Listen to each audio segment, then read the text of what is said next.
Ang pattern drafting is ka ng pagpurma sa inyong hanggaan. Magpurma mo o mag-drawing mo sa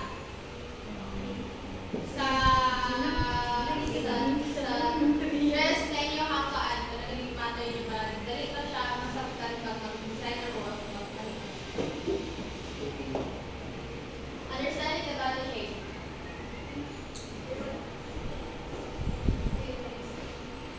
So, types of body shape: hourglass, pear, apple, rectangle, spoon, diamond, and inverted. So, ang hourglass, known for its balanced back bust and mixed with a narrow waist. So, ang makita man sa kuan sa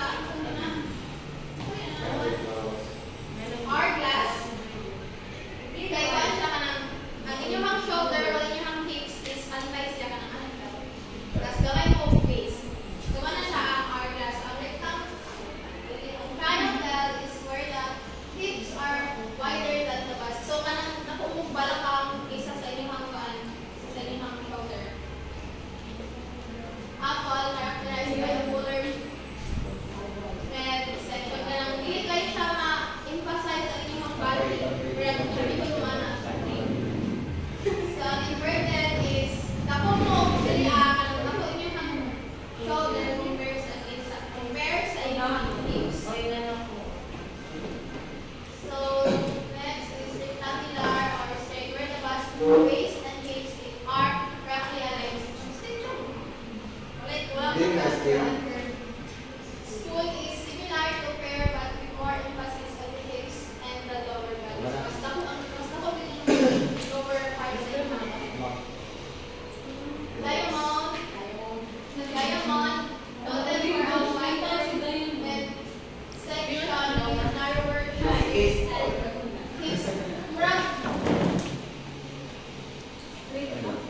said mo, mas emphasize ang kuan. Matismo sana. Manay usang. Kanang mas kuan ang iyong waist is sa iyong hips. Basta ko yung lawas sa laki.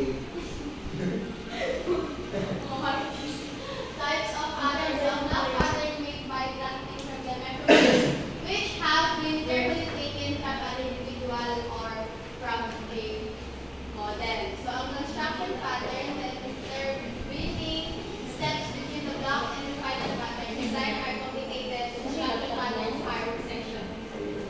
Next is final pattern. Provided with the necessary symbols that will guide the pattern and how they lay out the pattern on the paper. Symbols for darts, seams, allowances, breaks, lines, center, fold, and the notches in the other characters. So, ang final pattern is kung ano ka lang.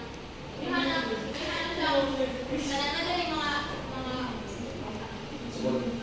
oo, nananadali mga sugod na inyong sugod. Basic block or block pattern.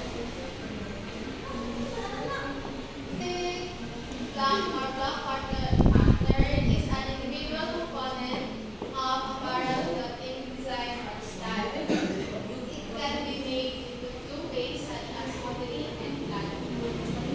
A is modeling. Modeling is a primary and first method skill. It is widely used in apparel industry. The modeling method block is made with the standard body measurements of dummy, which is known as file. File is worn on the body of dummy. Check fittings. After that, toy is worn out from the body of dummy. Individual parts of the toy are drawn on board paper or card paper. This method is most effective. The pattern is made with base cells.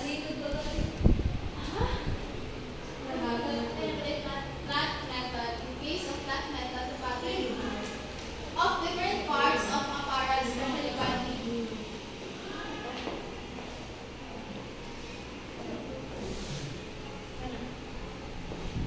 Body and sleeve are made by putting a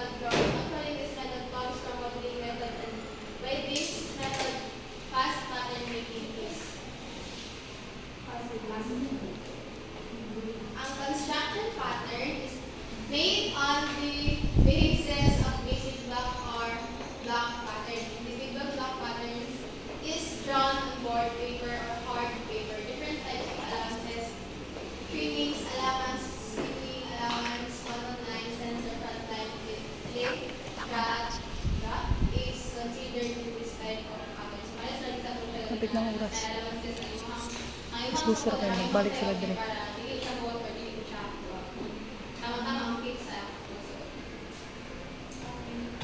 Pattern ka. Pattern cutting, the first stage in the manufacture of garments is the cutting of the materials into the necessary pattern shapes. This can be achieved by adopting suitable method that pattern cutters Siguro. analyze Ngita na lagro. very carefully.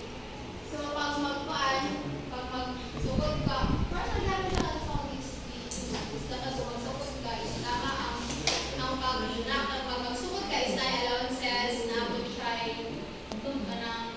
tama ang pagsugod para di siya luhang, di uot, ang paginhawan.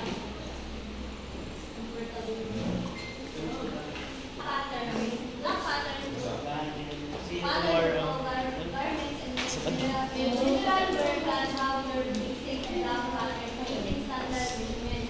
The basic black will be constructed in such a way as to render them adaptable to varying style change and configurations. In this pattern, certain construction lines should be blurry. There are some lines that are known to pattern when marked out in the act as guide and give the scope for shaping the balance, fit, and style.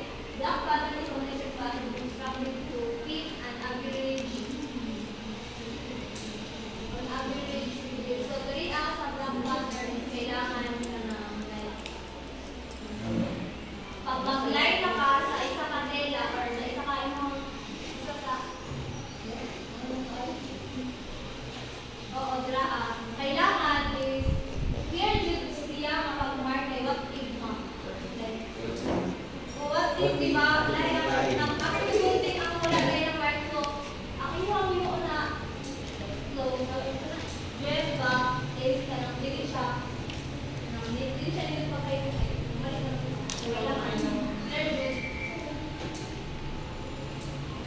So, sample. Take a look load siya sa akin. Midterm. Taking body measurement. Taking accurate body measurement is one of the ways to do it. When you make your pattern black from a commercial fitting pattern, having accurate measurement is critical to the success of your program, and a well-fitting black is critical to the success of every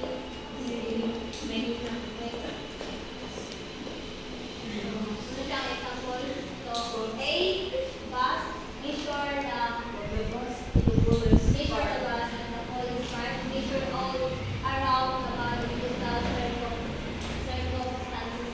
Number 8, measure. Then, sa B, measure the waist, where the body bends, how to bend, side to side to identify exactly where to measure. You can put an elastic band around the waist to mark the correct placement.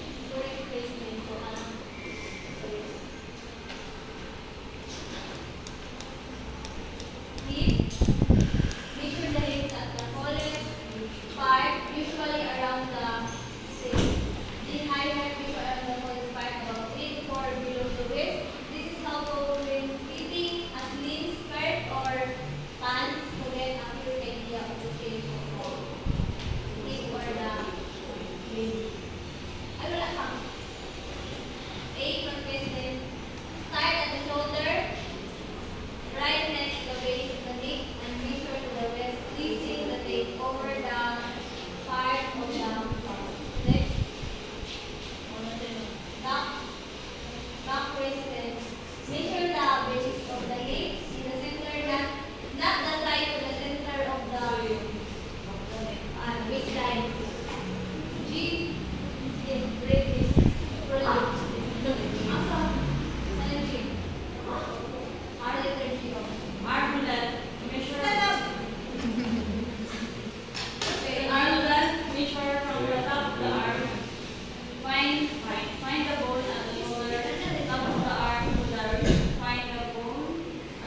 do not have to look at the number until you remove it from your body.